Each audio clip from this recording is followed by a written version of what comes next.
that.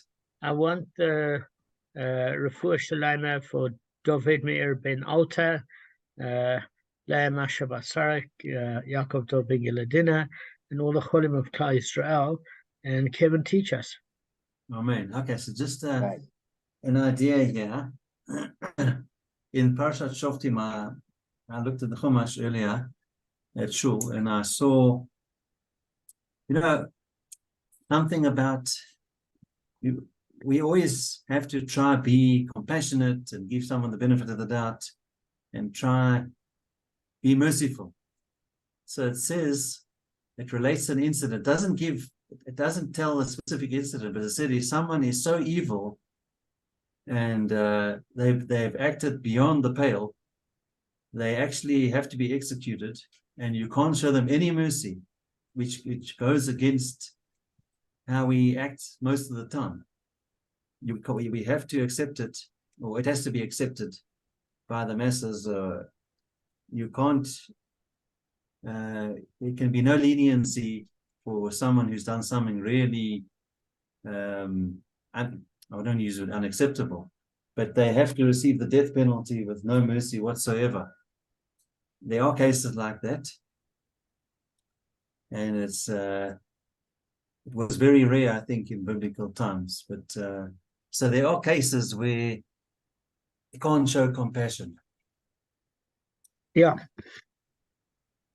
Well, I agree with you. Okay, let's go on to the Gemara.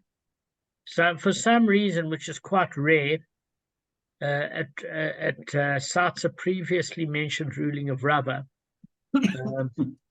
So the text itself stated that Rava said, if the robber returned the robbed property of a convert to the Kohanim of the Mishmar at night, he has not discharged his obligation.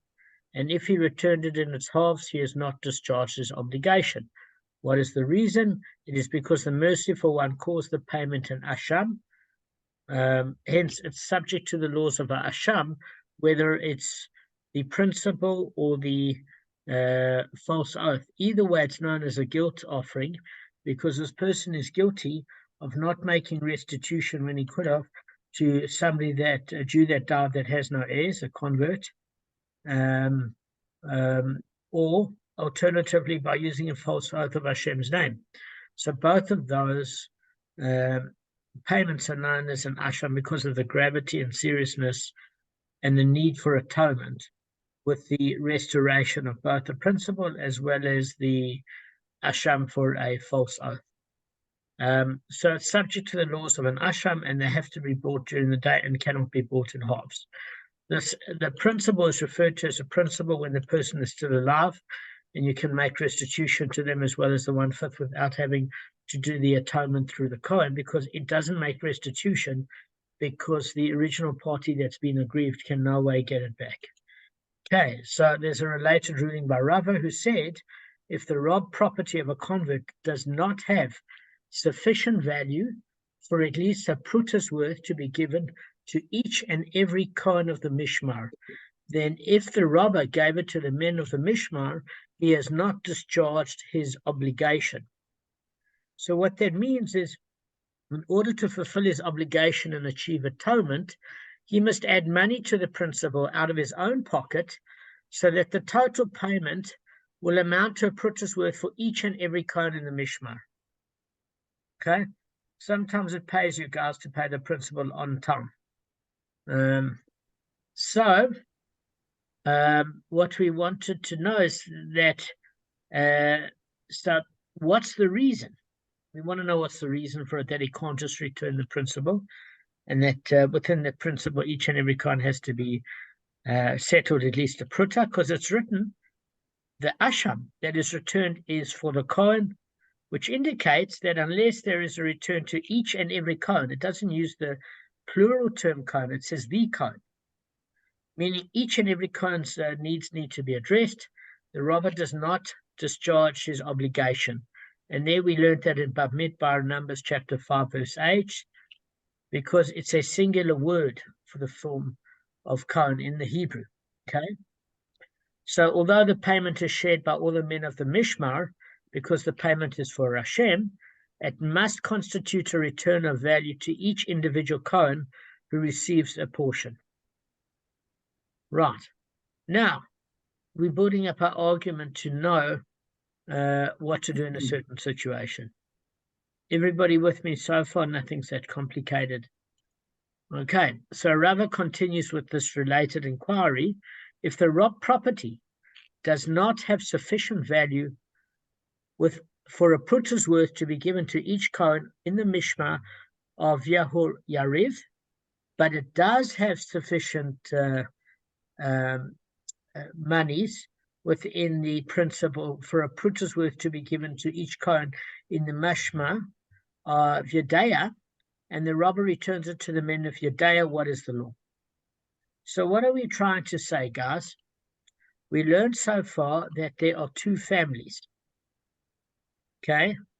And we learned that this comes back from the time of Aaron. Okay? And that we learned these two families for a particular reason. So Yehoyariv is the preceding Mishmar for that week, and Yedaya it follows. And they were all originally from the same Kohanic family, meaning not the same family, but Yariv had its own Kohanic family, and Yedaya had its own Kohanic family. And if you remember, there were 24 cycles of the Mishmar, and each one served for a week, and each one Kohanim within that family served for a day, which was known as the Beis Av. So the question is as follows. What happens if you have a situation where the principal is paid, instead of to the family that's on duty of that Mishmar, you pay to the next week's family because it's a smaller group of Kohanim, and therefore you've got enough money for that, as opposed to giving money out of your own pocket. Maybe the person doesn't have additional money out of his own pocket. So we wanted to know, what's the law? So I'm going to explain the inquiry according to the Gemara. So what's this case? If you want to say, guys, it's a case where he gives the robbed property to the men of Yedaya during Yedaya's watch, it's obviously that he discharges his obligation. That's what the Gemara says. I mean, it's not a question there. Because there is a prutta's worth in the robbed robbery for every Kohen of the Mishnah in duty. So it's saying if obviously it's a smaller Kohanic family of the Mishmar, there will be enough for a prutta for every Kohen of the Mishmar in duty. So there's not a question. So it's only perforce necessary to inquire in a case where the robber gave the property to the men of Yedaya during Yehoyariv's watch, because Yehoyariv came first. So, and that was the Mishmar on duty. So they basically gave it to the Mishmar afterwards. And Rava means to inquire as follows. What's the law? Do we say that since it's not Yedaya's watch, returning the robbed property to them is nothing? Meaning it doesn't affect any sort of teshuvah because there's not enough additional money so that each Kohen would receive a prutta. Because then, so do we say even though it's the wrong watch, it's nothing, and therefore that's the case? Or perhaps we say that since the robbed property is unfit for the return for your hariv, on the basis that there's not enough funds, say it's not that the robber's being stingy here, but maybe he doesn't have a prutta for a bigger family, and what he's returning in terms of the principal is all he has, and therefore it does not contain a prutta's worth for each member of the Mishmar. So then it stands from the outset that it's meant to be in Shemaim, that it's given to Yehada. So we want to know basically that bottom line, does it constitute a valid return which enables the robber to bring his asham immediately and have it offered by the Kohanim of Yohariv, or do we say that it has to be to the Mishmar that is small enough for the membership, even if it's out of order? Do you understand the question? It's a very, very straightforward question, guys. Guys? Yeah, Yeah, we are listening. Okay, so Gav, what's the answer? No, I didn't hear it clearly. Can you just can you repeat that? Sorry, I was hoping you weren't going to ask me. I was listening actually, except for that last. Always happens. Go ahead. No, I know that. It's not a problem because What's Arthur the answered it. answer? Well, was the answer like 27 or 42? No, that's the answer for Hitchhikers of the Galaxy, and that answer is 27. Wrong, And wrong that was show, answered. That 26. was answered by the mice, if you remember, the two mice, the elders of Yeah. the universes. Okay, I'll tell so you where I heard up to and where I got lost. All the fish. where did I lose you, Gav? Well, you didn't lose me. I just lost concentration. See, I lost concentration at the point where you were talking about if they gave it to a different group that was smaller, out of sequence. Yeah, okay, Kev. What's the discussion here? And then Also, after lost, that, I wasn't I haven't been focusing, to be honest. Okay, that's no problem. All right, that's what I'm here for. So what's the inquiry? Okay, the first principle is as follows. Is according to the pasuk in Bamidbar, Numbers chapter 5, verse 8. It uses the singular form of the word Kohen, which means that although there's some background noise, who's that with? Arthur? I think it's Arthur. It could be Kevin. Yeah, Arthur. Is it Okay. Arthur? Arthur. Okay, you don't have to shut off your screen, mate. Just the. There we go. Okay. All right. So all three of you, Arthur, are you with your patient at the moment? Are you distracted? Can you hear us? Food. Okay. How do I compete with that? You can't. I know I can't. All right, just train the try have that pretense of looking interested while you're looking at the food. In other words, you look at the food, but I can see your face on the screen. Okay. So, all right, let me set up the premise of what we're saying. Kev, your eyes are closing. Yeah. Okay. No, they're not. They're wide open. It's just the glasses, the shadow. Maybe That's the what glasses. it is. Okay. So there is actually a shadow. I'm not watching him, but there is a shadow on his glasses if you look at him. I think there's. Yeah, okay. yeah. So Kevin, what we're saying like is the first understanding that one must have is that if the person was alive and you paid the principal back, all would be good. Even if you didn't pay it at the time, and later you paid it, the person's alive. You don't have this drama. The only reason why this drama occurred is because the convert died without any heirs, and therefore there was no plaintiff to be able to collect it, both the victim himself nor his family. And therefore, in order to make atonement, it has to go to the Kohanim of the Mishmar. Now it's going to start to come out of the robber's pocket, because the singular word is Kohen, that you have to make restitution to each and every Kohen of at least a pruta's worth, because of the grammatical text of the singular in Bamidbar chapter 5, verse 8. So that means, Kevin, is that although the payment is shared by all the men of the Mishmar, because the payment is for Hashem, it has to constitute a valid return of that value for each and every Kohen who receives a portion, and that would be a pruta. So the thief has to put into the funding his own money at the point where he's run out of funds from the principal. Makes sense, Kev? They have to have a minimum. It has to be distributed equally, but a minimum amount to each of the mishmar members of the mishmar. Is that what you're saying? Yeah. So what I'm saying is, yeah, if what he stole was only worth 100 zuz, and each of the Kohen of the Mishnah, his 10 zuz short, but he doesn't have any money, that's when our question arises, because if he has to pay out of his own pocket. So he's saying, well, what if he doesn't have enough, but he wants an atonement? So then what we say is, there are two families in the Mishmar that we studied before. The one was the Mishmar of Yohayariv, from the family of Yohayariv, and the other one was the Kohanic family of Yedayah. Okay? And the thing of it is Yohayariv had a bigger amount of Kohanim in that Mishmar Gavin, than in Yedaya's watch. Smaller amount.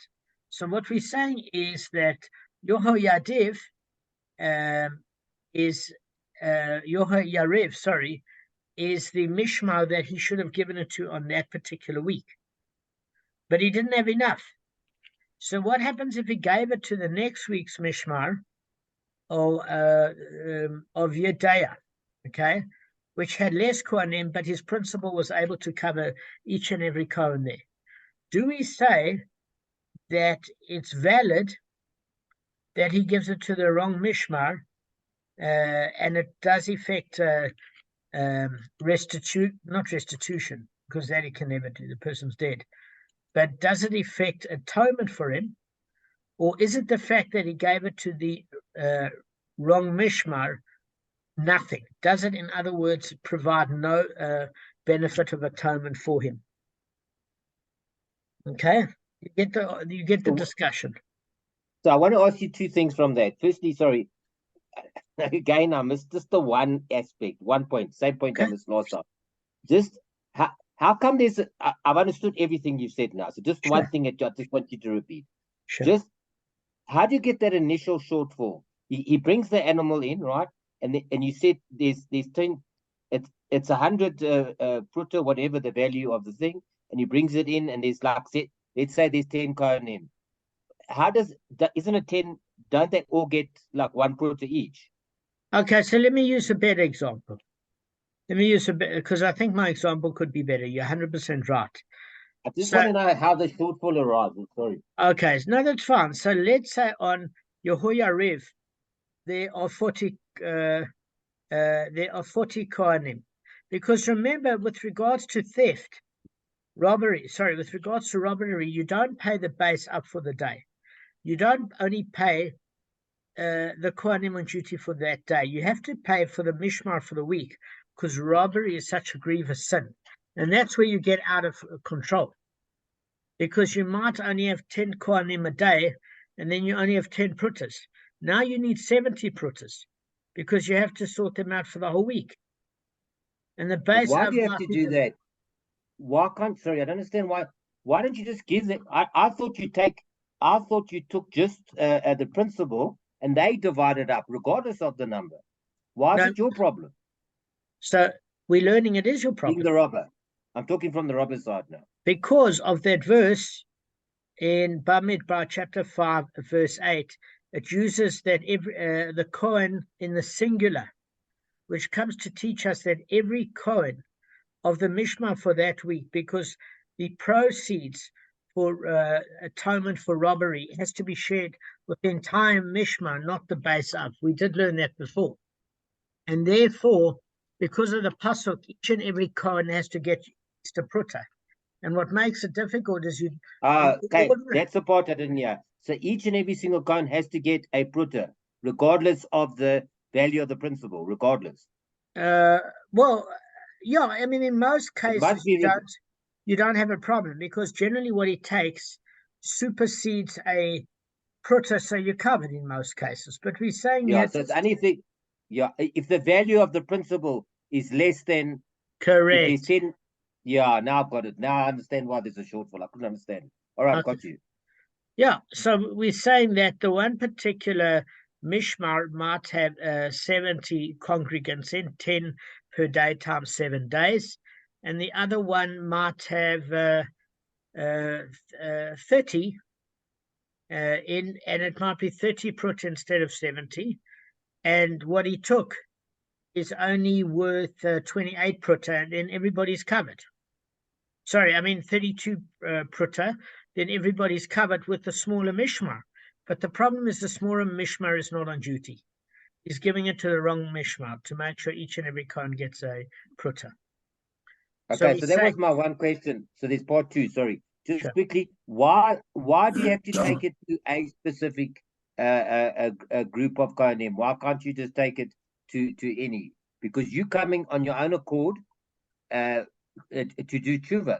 So why can't you just bring it when you're ready? Okay, so I thought about that, and firstly, there is an opinion that there is an opinion that one brings the principle and the asham together. And another opinion says you can bring the principle and then the asham being the ram of atonement, etc. But the ram of atonement has to occur afterwards. So let's just say, let me give you an example. Firstly, I completely agree with you. I would go around saying, listen, I admit to nothing at the moment. Just curious, can you tell me how many Kohanim are in your Mishmar? And I'd go from thinking I wouldn't admit anything at that point. That's say why. You could say I've obviously got a reason and they're limited funds. I want to do the right thing. But the right intelligent thing would be to do the right sort of protocol. And at the time of admittance, choose the Mishmar that's the smallest. You must know that that Mishmar must be very busy that week. Yeah, you can imagine. Because everyone's going to do that. Yeah. So that's and they're probably getting more food than they ever bargained for because there's less of them. So I think it's a great question. But the reason I could ask that question is, say you're coming to a time of year where, for example, you're heading towards Elul. Now you're panicking. Because it's just before Rosh Hashanah or whatever. Now you want to get it done before you judge for the year. So now you don't really exactly have time, and you might want to put a bit of money in your own pocket, out of your own pocket. You don't want to take chances. You must remember, we don't know what a prut is worth. It might be worth only a couple of grand. And before Rosh Hashanah, believe me, it might be an easy way to do it, where you just make up the shortfall. It's not exactly a zuz of pruta. Do you get what I'm saying? It's not a zuz. We're not talking a huge amount. Does that make sense, Gavin? No, it does. So I'm saying generally you'd be able to choose. But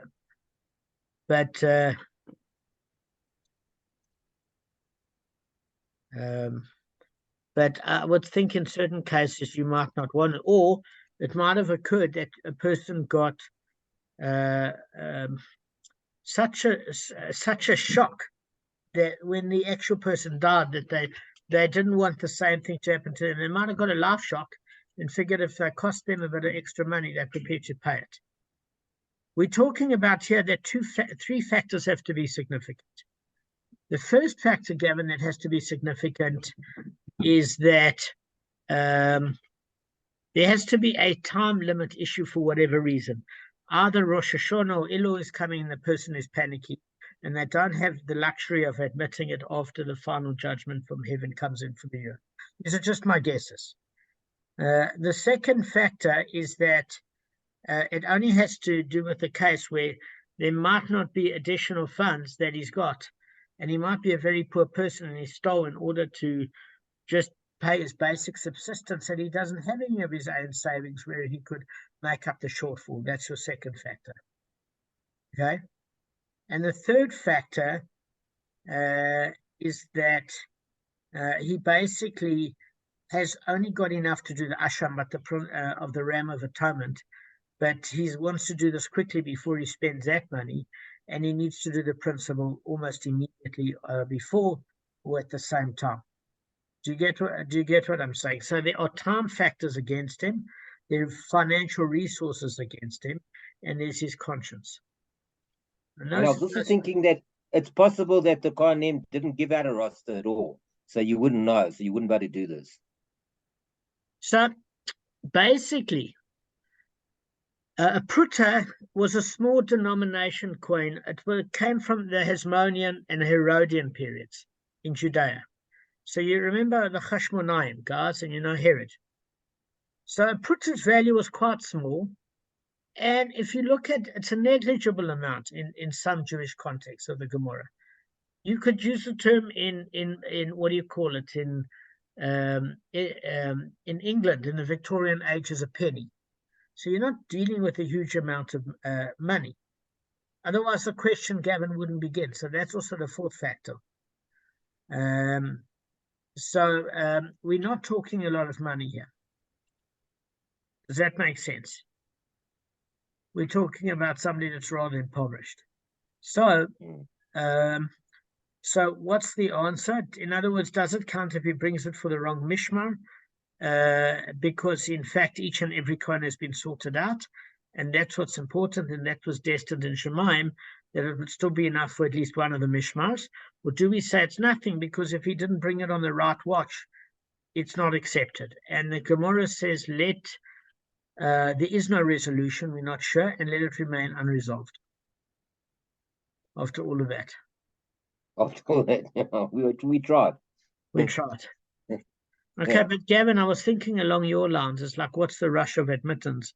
Rather found out how many people are in the mishmar. But yeah, I think. And I don't know if you heard me. I made another comment as well. I said that it's possible that they didn't put out a roster of who was going to be in the mishmar that week. So it was just luck of the draw when you went in. How many there were?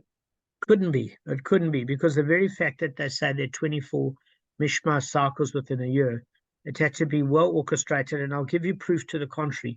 We spoke about a Cohen that redeemed a land that was consecrated to the temple. Then the temple sold that land for cash flow for a number of years until the Yovel year. And anybody could come and buy that land, and it would be like a rental for the remaining months until the Yovel year, or the remaining years. And then it would be released back into the Kohanim of the Mishmar.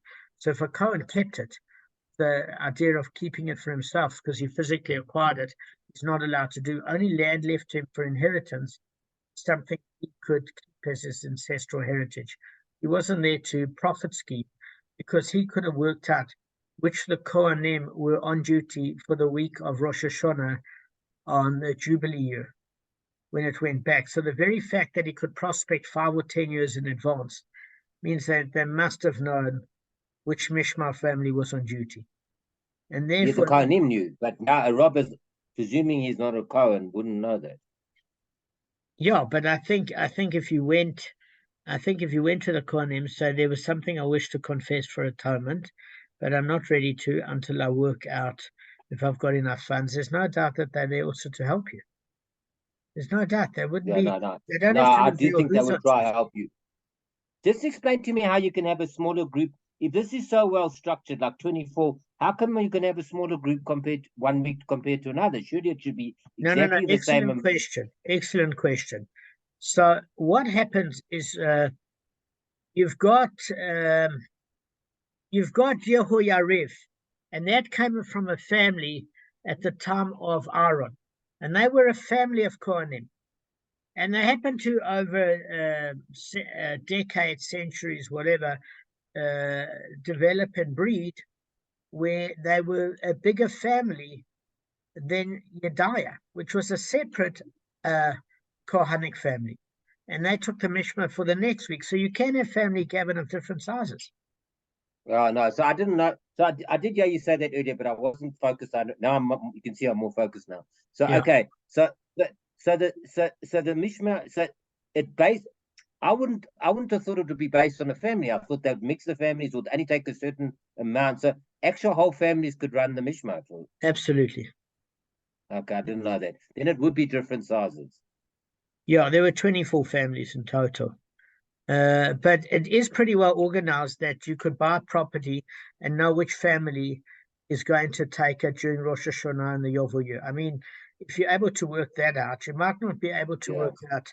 You might not be able to work out who would still be alive in 20 years' time. But if you were part of that Mishmar, or even if you weren't, if you were a Kohen, don't you remember that as a Kohen you were given deference, and you didn't have to have your Mishmar on duty for that week in order to get the meat and the heart for your own offering, sort of an animal that you bought, not that you stole and that you're claiming you're entitled to because you have possession, but that you bought kosher, or that you inherited an ancestral property in a kosher way.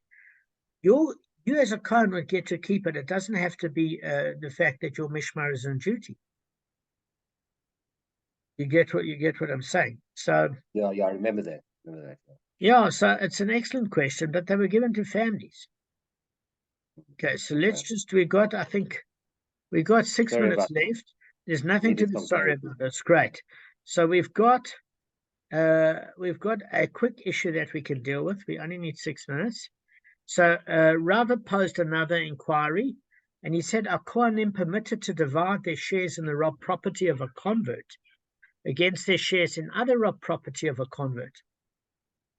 So now you've got two robbers. You've got two robbers that robbed from Kohanim that died without heirs. And you might say, well, how's that possible? Well, if there were 3 million Jews at the time of Sinai and 600,000 males, it could happen. And as Jewish people got big, of course it could happen with statistical probability. So we do say that maybe the one robber took certain items that the Kohanim like more than the other robber, and the other robber took items a separate set of Kohanim like. Maybe the one stole stamps and the one's a stamp collector. Maybe one had antique furniture and the other one had liked antiques.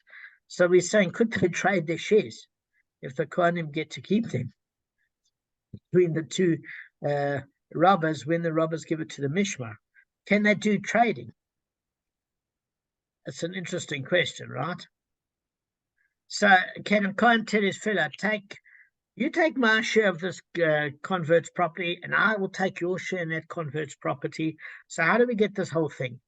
So it comes from Kedushin 53a, and we derive from the Chumash that Kohanim are not allowed to barter the shares of sacred offerings that they awarded in the temple. Now, what we got to see is if Asham, in this case, is sacred because it's considered the principal, it's different to a false oath atonement. Do you get what I'm saying, guys? Because that's considered sacred. Or certain chatas offerings or korbanim are considered sacred. Do we say that returning the principles of a robbed item are considered sacred because they're known as a sham? Or do we say that they're known just as financial items that are returned to the Kohanim as atonement, but they don't have that sort of sanctity that a sacrifice would have? That's what's at debate here. Okay? So,